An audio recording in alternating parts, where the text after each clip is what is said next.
సమస్త జగములు రక్షించే సకల జ్ఞానమూర్తి, ఎవరింట తాను కొలువుండునో కలుగును వారికి కీర్తి.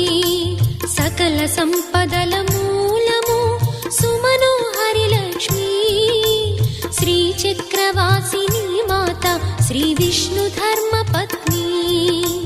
తనని నమ్మిన భక్తులకు దరిద్రమును బాపు, కొలిచెడి వనితల కొంగులలో బంగారము నింపు.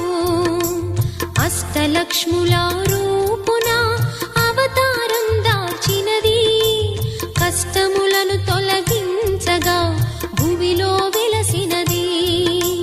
లక్ష్మీదేవి కథ, శ్రీ లక్ష్మీదేవి కథ, లక్ష్మీదేవి కథ,